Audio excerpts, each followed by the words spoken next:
Bienvenue à l'émission À part égale, l'émission du réseau Parité 1-1 du groupe La Poste. Et aujourd'hui, j'ai la joie d'accueillir parmi nous Zaya Diouani. Bonjour. Zaya, bonjour. Alors Zaya, vous êtes chef d'orchestre depuis bien longtemps maintenant. Vous Oui, avez démarré, vous êtes une des plus jeunes, je crois, chef d'orchestre que vous aviez démarré. Vous étiez très jeune. oui, tout à fait. Et vous avez un parcours incroyable, très singulier, et une vraie singularité de votre parcours et de votre orchestre aussi, Divertimento. Vous dites que c'est l'orchestre, il me semble, des territoires urbains et que pour vous, la musique, c'est comme la citoyenneté, ça permet, l'inclusion, un peu comme nous d'ailleurs à La Poste. Pourquoi est-ce que c'est important pour vous de mettre la musique classique au cœur des territoires?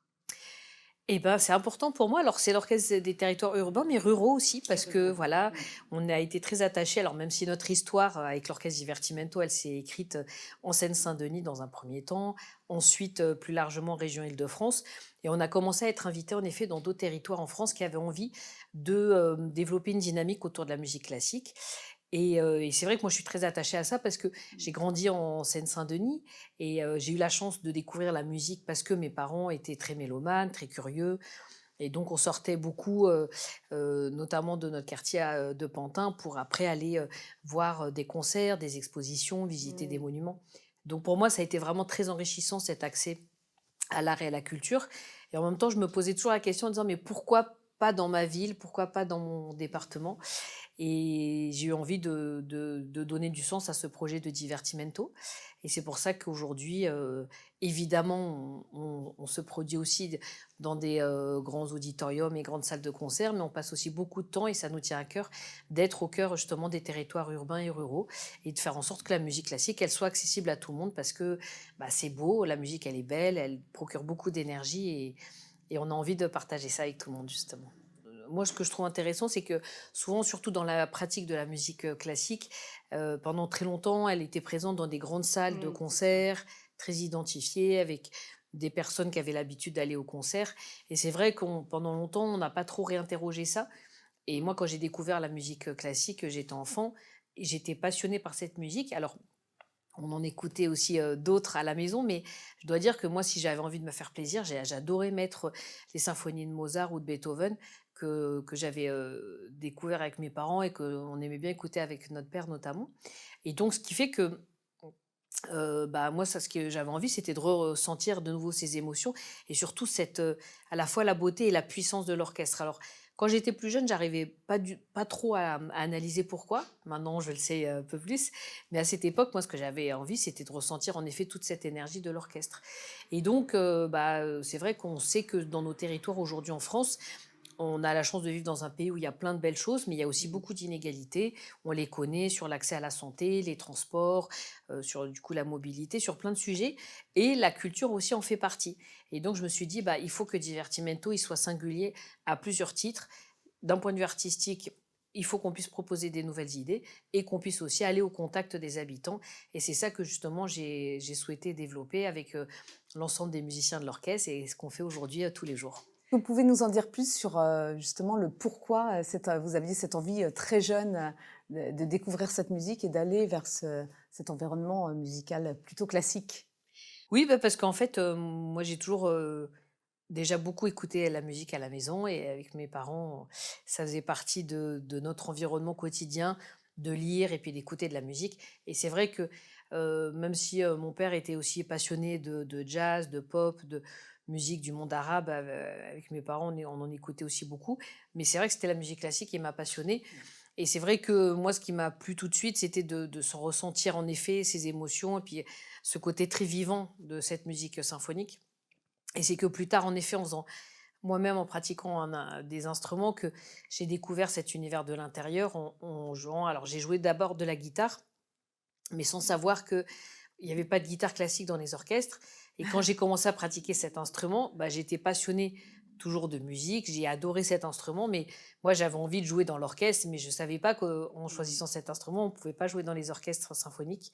Et donc j'ai décidé ensuite de pratiquer un deuxième instrument, qui est l'alto, et c'est en pratiquant l'alto qu'en effet j'ai pu jouer dans les orchestres et découvrir ce métier de chef d'orchestre.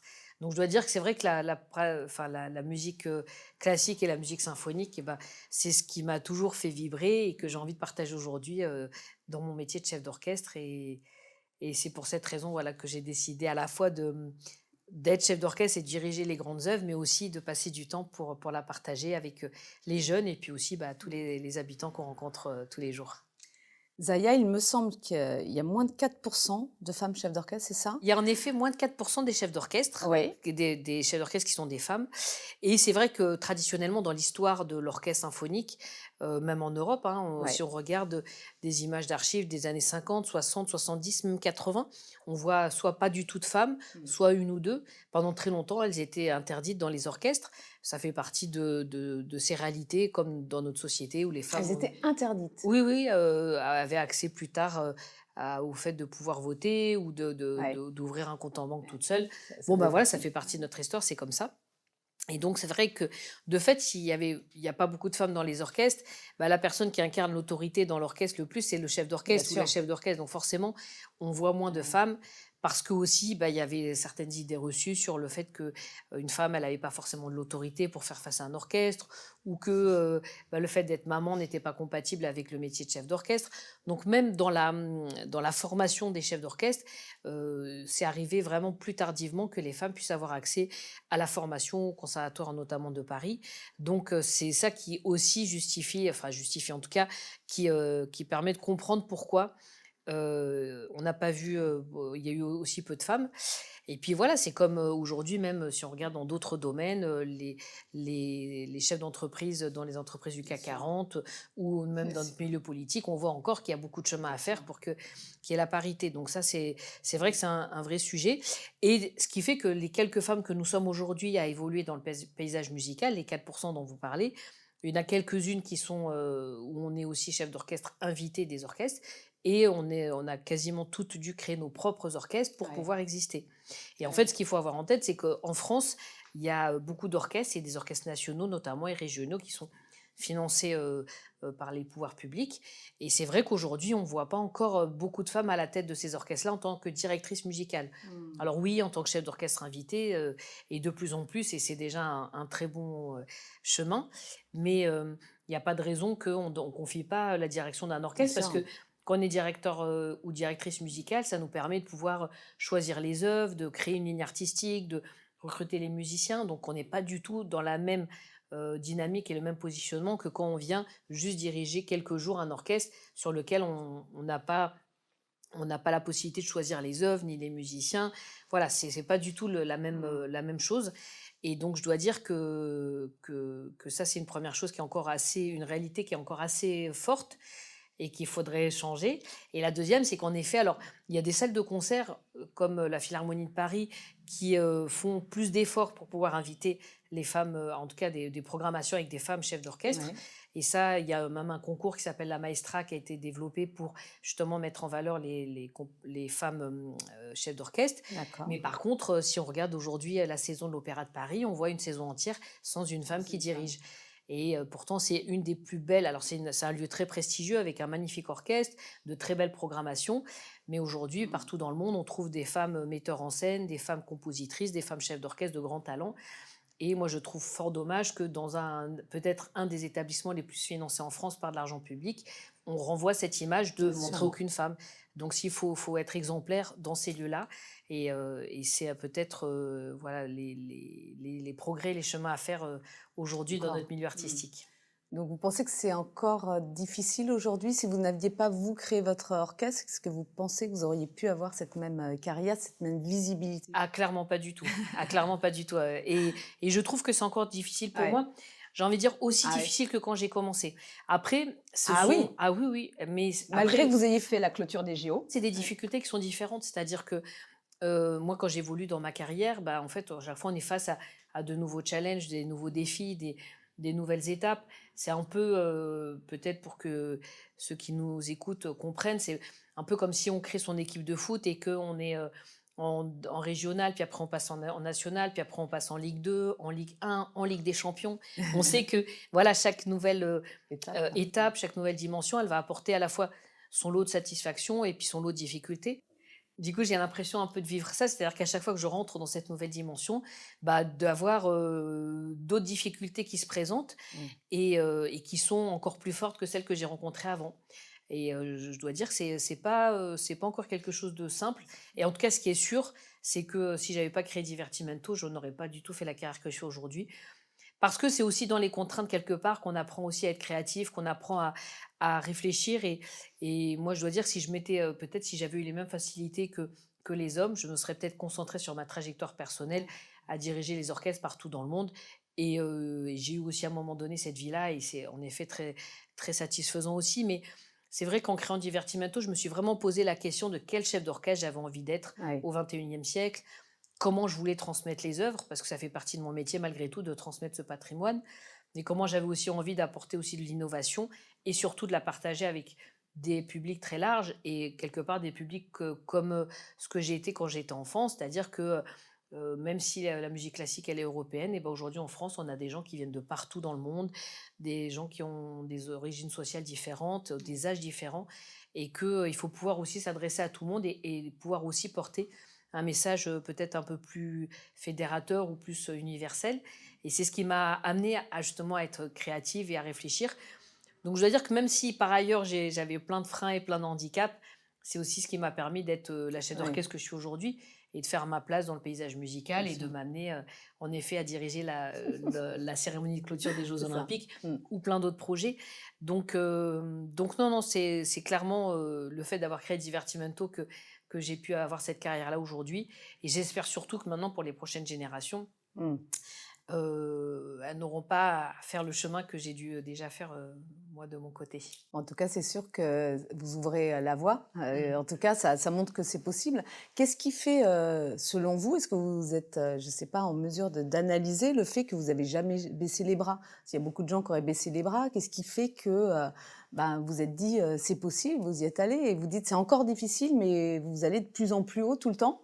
Bah, déjà, moi je me sens aussi privilégiée, hein, de faire un métier qui me plaît, qui est aussi ma passion, donc on va pas se mentir, c'est déjà, une grande chance et en même temps, je me dis que même par rapport à j'ai toujours voulu par rapport même aux jeunes que je rencontre tous les jours. Aujourd'hui, moi, j'ai aussi une fille qui a 10 ans et j'ai envie parce que si je continue pas à me battre, quel message aussi on leur fait passer, quelle image on leur donne, donc je trouve que c'est tellement important, et la musique, de toute façon, c'est comme un sport de haut niveau, c'est-à-dire qu'on sait que si on veut des résultats, il faut travailler. Mmh. Il faut travailler, alors c'est vrai qu'il faut travailler très dur, c'est beaucoup de sacrifices, mais quand on travaille, on a des résultats. Donc je me suis toujours dit: «Bah, Zaya, oui, c'est difficile, il ne faut pas baisser les bras», mais parce qu'aussi je suis très convaincue de ce que je fais et que je vois Ouais. aussi le résultat, au bout de toutes ces années, des concerts que je donne et très souvent, par exemple, un même programme que je vais proposer ou un même spectacle que je vais créer et ben, je vais le présenter en effet dans des théâtres de proximité, en Seine-Saint-Denis, parfois dans des gymnases, en milieu rural, mais aussi à la Philharmonie de Paris ou à l'international, Partout. comme ça a été le cas, récemment, donc partout et moi, à chaque fois, je vois des salles qui sont remplies. Ouais. Remplies en banlieue parisienne, remplies en milieu rural, remplies à la Philharmonie de Paris, remplies à Hong Kong ou ailleurs, donc ça prouve que, en fait, la musique, elle touche tout le monde Ah bien et sûr. que, ça a du sens de la jouer partout et qu'il faut arrêter de choisir à la place des gens de: «Ah, la musique classique, il faut que ça soit à Dans telle l'opéra case. ou voilà, dans telle case ou pour tel type de personne». Non, il faut le faire. Alors bien sûr que quand on aménage un gymnase, parfois dans certains lieux en milieu rural parce qu'il y a pas de lieu culturel, bah, c'est sûr que parfois le confort, il est un peu Mmh. moins, grand que si, je joue, dans une grande salle, de concert à la Philharmonie de Paris, par exemple, ou ailleurs. Mais ça a aussi autant de sens et les gens viennent nombreux, très nombreux. Donc en fait, il faut arrêter de penser que ça les intéresse pas, c'est pas du tout le cas. Et c'est vrai que j'ai aussi constaté qu'à partir du moment où on amène la culture dans la proximité auprès des habitants, bah, après eux aussi se déplacent et ils vont aussi dans les grandes salles de concert et que ça vient pas du tout en concurrence et que c'est très complémentaire. Et quand je vois ces résultats-là, et ben, je me dis: «Ça vaut le coup de continuer» ou quand je vois, les jeunes qui fréquentent aujourd'hui l'académie Divertimento, parce que ça me tenait à cœur aussi de former, les jeunes et je les vois réussir, les vois s'épanouir, par la musique et ben, moi c'est sûr que ça me motive à continuer Et parfois, j'explique aux jeunes que, ils me disent: «Ah bah, c'est chouette, vous faites un métier qui vous plaît», je dis: «Oui, tout à fait» et ça je le renie pas, mais parfois 90 de ce que je fais dans une semaine, c'est dur, c'est fatigant, c'est parfois pénible à faire. On n'a pas envie de le faire, mais pour les 10 qui restent, ça vaut le coup donc c'est pour ça que je j'abandonne pas en effet. Ouais, c'est un très bel exemple, mais vous avez raison de le dire aussi, c'est beaucoup de travail, on n'a rien Oui. sans rien. Je trouve beaucoup de proximité avec nos valeurs, hein, dans le groupe La Poste. On est présent partout sur le territoire, on va à la rencontre de toutes et de tous, on est même à l'international. Le lien, c'est très fort et c'est ce que vous véhiculez, de manière vraiment, très importante, je trouve et à travers, votre exemple, vous montrez que finalement il y a pas de frontières et que l'inclusion, la diversité, est-ce qu'en fait, est-ce que c'est un sujet, en fait? Si on arrive à enfin, vous voyez ce que je veux dire? Exactement. Bah, en fait, créer le lien, c'est exactement ce que moi j'aime faire et ce que j'aime dans mon métier.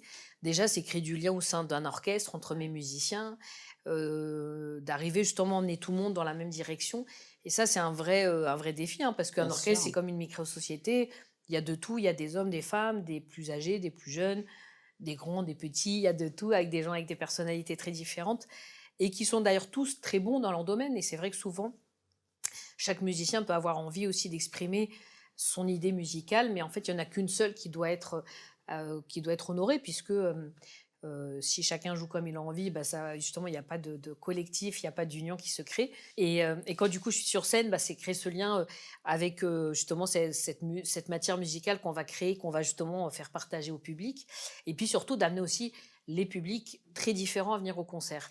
Alors c'est vrai que parfois il y en a certains qui sont plus habitués, des mélomanes, des abonnés de certaines salles, mais avec les musiciens de l'Orchestre Divertimento, on va passer beaucoup de temps à aller justement rencontrer les habitants là où ils vivent en fait, bah, dans les centres sociaux, les maisons de quartier, les écoles, les lieux culturels. Parfois on va aussi en milieu carcéral, en milieu hospitalier, pour ceux qui justement qui peuvent pas se déplacer. Et l'idée c'est d'aller à la rencontre des habitants pour qu'après, eux, ils aient envie de venir aux salles de concert et qu'on retrouve justement cette diversité sociale, culturelle, intergénérationnelle. Et c'est justement créer du lien Mmh. avec les gens, c'est ça qui m'intéresse. Et du coup, vous parliez tout à l'heure de l'inclusion, de la diversité. Euh, Bah oui, il y a forcément. En plus, moi, je coche plusieurs cases aussi. Bon, bah voilà, moi je m'appelle Zaya, je suis une femme, j'ai commencé, j'étais jeune justement, de milieu populaire, notamment parce que j'ai grandi en Seine-Saint-Denis. Bon, c'est celle que je suis, donc je vais pas changer en fait. Et je me suis vite rendu compte qu'en fait, bah, le fait de peut-être de pas avoir le même parcours que les autres, ça m'a permis aussi de faire un pas de côté, d'avoir un regard différent. Et il y a pas, lui il fait une carrière qui est mieux que la Ouais. mienne ou moi j'ai des idées plus intéressantes que les autres. C'est juste qu'il y a pas il y a pas Il y qu'une a seule plein de façon de façons. faire de la Mmh. musique. Et je crois que peut-être, c'est un peu, ce qui a, un petit peu, je pense, parfois englué notre milieu musical, c'est que, voilà, le fait un bon musicien, c'est un musicien qui jouait dans les grandes salles de concert Mmh. ou qui joue, beaucoup à l'international, qui joue comme ci, qui fait comme ça. En fait non, justement, Mmh. il y a plein de façons de pouvoir partager la musique, la transmettre. Et donc, moi, j'ai eu aussi envie, mon parcours personnel m'a aidé vraiment à réfléchir à plein d'idées, à justement la place de la diversité culturelle en France, le sujet de l'inclusion et des personnes en situation de handicap, plein de sujets qui aujourd'hui que j'aime bien traiter en musique. Et c'est ce qui fait que les projets que je porte avec Divertimento sont très différents Mmh. de ce que proposent les autres C'est ça. orchestres. Et peut-être il y en a un que j'aurais envie de partager avec vous, qu'on a par exemple joué dans le cadre des Jeux paralympiques pour l'ouverture de la saison de la Philharmonie de Paris. Bah, c'était, voilà, on m'a invité en me disant: «Bah, Zaya, vous avez fait beaucoup de projets autour du sport». Évidemment, le sport, ça m'a inspirée et même le sport avait sa place sur scène avec nous, parce qu'il y a une énergie dans le sport qui est aussi la même et plein de valeurs communes que de ce que nous aussi on peut faire partager avec nos publics par la musique. Et je me suis dit, bah, dans les Jeux paralympiques, s'il y a bien le sujet de l'inclusion et des personnes en situation de handicap, si on n'en parle pas et qu'on ne le montre pas, à quel moment on va le faire en C'est fait? sûr. Et c'est vrai que bon, bah, ce sujet-là, ça fait longtemps qu'on le traite avec Divertimento et on a été amené à proposer un programme vraiment à 360 degrés où à la fois dans l'accueil des publics, l'accueil des artistes qui étaient aussi et des sportifs qui étaient en situation de handicap avec nous et on a tous fait voilà, on était tous musiciens et tous sportifs de la même façon, il n'y avait pas de différence et on se posait même pas la question en fait. Une fois qu'on est sur scène, on est tous des artistes et voilà, peu importe qu'on soit une femme, un homme, grand, âgé, jeune, valide ou non valide, là la question elle se pose pas. C'est juste qu'en fait, je pense que dans notre métier et même dans notre société, il faut qu'on apprenne à s'adapter les uns aux autres et à trouver des solutions. Et donc, forcément, par exemple, dans ce projet-là, on a invité des jeunes de notre académie à jouer pour le final du concert. Et donc, on avait des jeunes qui étaient de Paris, de Stein, de Seine-Saint-Denis, et aussi un partenariat qu'on avait monté avec l'Institut national des jeunes aveugles. Et donc, moi, dans mon métier, par exemple, je passe beaucoup de temps à créer le lien avec le regard, avec les musiciens. Et c'est vrai que moi, forcément, ça m'a beaucoup bousculé de me dire, bah, là, du coup, ce regard-là, je ne peux pas du tout l'utiliser. Et que même dans ma gestique de chef d'orchestre, puisque c'est ma façon de communiquer avec les musiciens, eh ben, certains musiciens ne me verront pas, donc il va falloir qu'on crée ce contact autrement. Et donc, on a évidemment beaucoup répété ensemble, beaucoup parlé ensemble, et puis on a créé aussi des binômes dans l'orchestre avec des musiciens, des jeunes valides et des jeunes de l'Institut des jeunes aveugles. On a travaillé ensemble, et au même titre qu'on voit par exemple parfois dans les compétitions des athlètes qui vont guider d'autres athlètes, et ben nous on avait des musiciens qui guidaient d'autres musiciens, mais même ça se faisait dans les deux sens, parce que ce qu'on a aussi beaucoup appris de ces musiciens-là, c'est qu'ils avaient appris à prendre des repères différents des nôtres, et donc on s'en est aussi inspiré. Donc c'était pas juste de dire moi je viens t'aider, c'est vraiment de dire on va créer un lien ensemble, et donc on a appris les uns des autres. Et on a fait un super concert, et les musiciens qui étaient non-voyants, ils étaient au cuir et aux percussions. Donc on ne peut pas dire que c'était dans des instruments qui ne sont pas Oui, voyants, c'est ça. pas visibles et qu'on ne peut pas entendre. Il y en avait un qui avait la grosse caisse, donc je dois vous dire que si je ne jouais pas bien, on m'entendait. Donc, et j'étais hyper fière de ça. Et donc ça fait partie des sujets qui, moi, m'encouragent évidemment à continuer. Et surtout qui m'ont fait comprendre, même si j'en étais convaincue, mais là concrètement, qu'il faut continuer dans cette voie-là. Et même, ça m'a même amené d'ailleurs à être même d'un point de vue artistique encore plus créatif, parce que je me dis que d'habitude, ce que nous on propose sur scène, c'est pour des gens qui viennent, qui entendent bien, qui voient bien, et on ne se pose pas la question à dire, bah, il y a peut-être des personnes qui sont dans une autre position, qui n'entendent pas bien, qui voient pas bien, et donc on a même, voilà, ça m'a amené à proposer dans le parcours musical de ce spectacle des séquences avec des approches sensorielles différentes, et je dois dire que si je m'étais pas posé la question, on n'aurait jamais fait ça. Et c'était parmi les moments les plus forts de ce spectacle. Donc oui, moi je reste convaincue de ça. Et c'est vrai qu'à Divertimento, bon, il y a ce sujet de l'inclusion, il y a ce sujet de la place des femmes. Bah, on a la parité dans l'orchestre, on a la parité dans les solistes.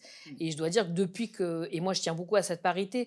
Bah, je dois dire que depuis qu'on est en effet bien dans cette parité-là, c'est un orchestre qui est beau à regarder, qui est engagé, qui est fort, qui est riche. Alors, comme dans tous les orchestres et comme dans tous les groupes, de temps en temps, évidemment, il y a des petites chamailleries, des petites tensions comme partout. On reste un groupe qui vit. Mais, mais c'est vrai que le fait de travailler sur ces différents sujets nous amène aussi à avoir une force. Et donc, moi, j'ai envie de donner du sens à ce projet. Et là, le sens principal, c'est vraiment d'être dans la proximité avec les habitants et aussi de faire avancer ces sujets justement d'inclusion et de diversité. Zaya, moi, quand je vous écoute, on parle de manager, de coach, etc. Moi, j'ai envie de dire, aujourd'hui, le manager d'entreprise, on doit avoir des chefs d'orchestre qui embarquent toutes les équipes, qui font vraiment de l'inclusion et qui montrent que justement, par nos différences, quand je vous entends, c'est très fort, en fait. Bah ça, justement, ça donne cette force. Je trouve que ça vous différencie, votre parcours et votre approche fait vraiment que ça vous différencie, mais que ça vous rend beaucoup plus forte par rapport à des choses qu'on a l'habitude de voir, et que effectivement l'orchestre que vous emmenez a cette force, alors que à la base on pourrait penser qu'il y a des handicaps, des difficultés, etc.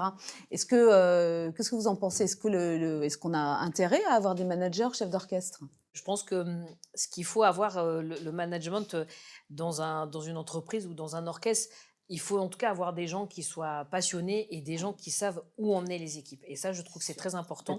Et moi, en tant que chef d'orchestre, parfois, sur le dernier spectacle dont je viens de vous parler, j'ai amené l'orchestre à jouer dans le noir. J'ai amené mes musiciens à faire une chorégraphie en langue des signes. C'est génial. Il fallait être audacieuse. Voilà, oser. Et au début, j'ai dit à mes musiciens, vous inquiétez pas, on va y arriver. Évidemment, après, il a fallu créer les conditions pour que ça puisse se passer, ça se faire bien, amener les personnes justement à à pouvoir aussi proposer des solutions pour aborder parfois ces nouvelles difficultés qu'on rencontrait. Et donc, je pense que quand on est juste et qu'on sait où on emmène les équipes, déjà, c'est un bon chemin de fait. Après, ça reste quelque chose, un métier qui est, je trouve, qui est difficile à faire, hein, de diriger un orchestre ou d'emmener une équipe. D'autant que dans un orchestre symphonique, c'est vrai que un orchestre, c'est pas du tout un lieu démocratique. Mais alors, pas du tout. Donc, dans une société où aujourd'hui on essaie de mettre en place, voilà, soit un management un petit peu horizontal dans certaines Ouais, entreprises, ou la démocratie ouais, participative dans notre société, c'est un endroit, l'orchestre, où en fait, comme en plus on est nombreux, il y a une direction musicale à bien sûr. donner, et donc les musiciens viennent et me suivent. Mais par contre, moi, je vais essayer de créer dans cette programmation musicale des moments où on va plutôt mettre en valeur certains musiciens, certains pupitres, des projets aussi. Mmh. Et donc, je dois dire que ce que vous disiez tout à l'heure, c'est assez juste.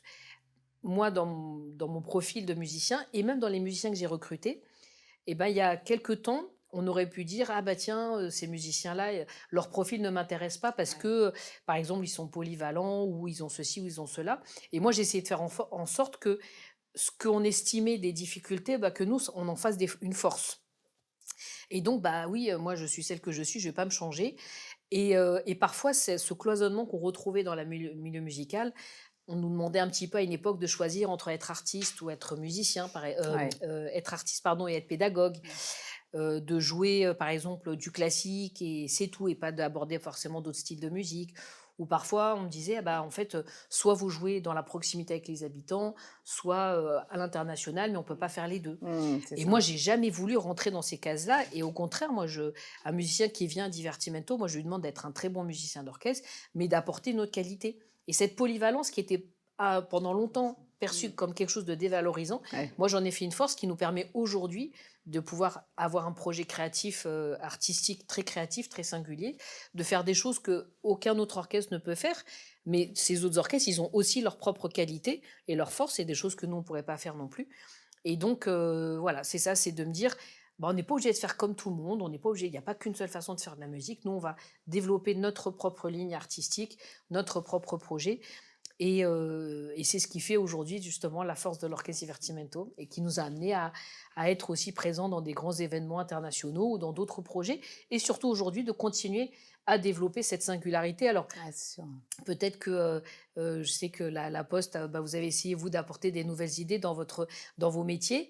Bah, peut-être qu'au début, personne n'y croyait. Bah, aujourd'hui, il y a des choses qui sont ancrées. Bah, nous, c'est un Mmh. peu pareil, et c'est ce qu'on fait aujourd'hui. Et c'est vrai qu'il y a 25 ans, quand j'avais commencé à dire: oui, bah, Divertimento, ça sera un orchestre dans la proximité avec les habitants. On sera d'abord en Seine-Saint-Denis, puis dans les milieux urbains, puis après en milieu rural. Bah, il y a beaucoup de gens qui me disaient: non, mais ça marchera jamais, tout ça. Et aujourd'hui, on le voit dans les discours de politique publique, ou même dans Ouais, la fréquentation de nos salles, les gens sont avant-gardiste, là, bien ça sûr. marche. Faut Donc il faut se lancer, il faut faut se lancer, oser. Et puis si ça marche, c'est top. Si ça marche pas, eh ben on apprend de ça, et puis on réfléchit à d'autres choses. Et donc c'est pour ça que je me suis jamais mis de frein, en fait. Mmh. Voilà. Ça répond un peu à une question que je voulais vous poser, mais peut-être vous avez d'autres choses à compléter. Qu'est-ce que vous donneriez comme conseil à des jeunes femmes, ou pas des jeunes femmes d'ailleurs, ou à des femmes, heu, mais même à d'autres personnes qui se mettraient des freins, ou, est-ce qu'il y a un conseil ou 2 que vous le donneriez vraiment pour arriver Oui. à peut-être pas être Zaya, mais en tout cas, parce que chacun Oui, bah, chacun doit trouver et sa de voie, en savoir, effet. ouais. Exactement, chacun doit trouver sa voie. Après, moi, c'est le message que je fais Ouais. passer, en tout cas, aux jeunes qui viennent se former dans notre académie, à ma fille aussi, à tous ceux que je rencontre, de leur dire: il faut rien s'interdire. Et tout le monde doit être capable, parce que j'en ai entendu, moi, des réflexions tout au long de ma jeunesse et même de ma carrière, de: tu pourras pas être chef d'orchestre, c'est pas un métier qui est fait pour les femmes, ou concentre-toi sur tel sujet, parce que laisse la place. Moi, on m'a aussi dit: tiens, tu es très forte dans le lien avec les habitants, donc fais ça, et laisse la place dans les grandes scènes nationales et Ouais. internationales à d'autres. Non, non, en fait, non, chacun doit se tracer sa voie, ne rien s'interdire. Après, ce qu'il faut savoir, c'est qu'on n'a rien sans rien, et qu'il faut beaucoup travailler. Et ça, c'est vrai que parfois, aujourd'hui, on est dans une société où les choses vont vite. On Mmh. est même voilà, on attend parfois beaucoup d'immédiateté. Mmh. Bon, bah, un sujet comme la musique, il faut travailler longtemps, des années, des années, des années, des années, pour arriver à atteindre ses objectifs, ses rêves. Une fois qu'on arrive à un super niveau, qu'on décide d'aller plus loin, bah, évidemment, il y a d'autres résultats qui arrivent plus vite par la suite, mais ça reste un univers et j'ai envie de dire, dans tous les univers, il faut travailler. Ouais. Donc à partir du moment où on travaille, on a des résultats. Et moi, j'invite les femmes à, à ambitionner ce qu'elles veulent, aller dans les univers qu'elles veulent, les garçons aussi, et qu'il n'y a pas de frein à se mettre et que c'est super important. Et que voilà, donc moi j'ai envie de dire, voilà, il faut rien s'interdire et il faut travailler. Bon, voilà, je sais que c'est Se donner peut-être les pas nouveau moyens. comme recette, mais Non, en mais tout cas, c'est celle qui a fonctionné en ce qui me concerne. Et surtout, voilà, ne rien s'interdire parce que même si on arrive dans son métier, dans son milieu, bah, c'est vrai que parfois on est un petit peu mis à. Il y a un peu le poids des traditions, le poids des habitudes. Et donc parfois, c'est vrai que moi, je me suis aussi souvent remise en question en me disant, oh là là, ça y est, c'est très différent ce que tu fais, est-ce que tu crois que c'est bien. Puis quand j'ai commencé à l'international, j'ai commencé à être invitée aux États-Unis dans plein d'endroits en me disant, mais c'est fantastique la façon dont vous abordez cette musique, la musique avec justement des nouvelles approches. Et là, j'ai commencé à me dire, ah ben en fait, Zaya, enfin voilà, fais-toi confiance, en fait, et c'est ça, il faut se faire confiance, c'est important. Zaya, est-ce que vous avez un rôle modèle, vous? Quelqu'un qui vous a inspiré, qui vous Moi, il y inspire a toujours? beaucoup de gens qui m'ont inspirée, mais je dois dire que déjà, j'ai été gâtée parce que même dans ma famille, ma mère et ma grand-mère, elles m'ont beaucoup inspirée. Alors, c'est vrai qu'il y a d'autres figures artistiques hein, aussi qui m'ont inspirée, mais je dois dire que ma mère et ma grand-mère, parce que voilà, j'ai vu en elles beaucoup de combativité, beaucoup de courage, beaucoup aussi d'engagement auprès de leurs proches, et l'une comme l'autre enfin voilà, qui m'ont apporté aussi beaucoup d'amour, beaucoup d'attention. Et donc je dois dire que voilà, ça m'a toujours dit, et c'est vrai qu'en étant chef d'orchestre, à chaque fois que je rencontrais une difficulté, je me disais non mais Zaya, par rapport aux réalités que ma grand-mère elle a vécues en Algérie pendant la guerre, elle a connu la guerre, la famine, la pauvreté, plein de choses. Je me dis bon, accroche-toi, tu vas voir, il y en a qui ont eu des vies plus difficiles. Et puis voilà, donc des fois on n'a pas besoin d'aller plus loin, C'est vrai, d'aller trop loin pour voir les c'est choses. vrai. Après c'est sûr que il y a des femmes compositrices, des artistes, des figures historiques qui m'ont évidemment inspirée, mais j'ai eu la chance quand même de vivre dans une famille où les femmes ont une place importante aussi. Merci beaucoup, Zaya. Merci, vraiment pour, cet échange, pour être, restée, avec cette simplicité Merci, malgré votre parcours incroyable. Enfin, moi, je suis très admirative, très sincèrement. merci beaucoup. Donc un grand merci et puis je vous donne rendez-vous pour une prochaine émission, d'À part égale le mois prochain. Merci Zaya. Merci.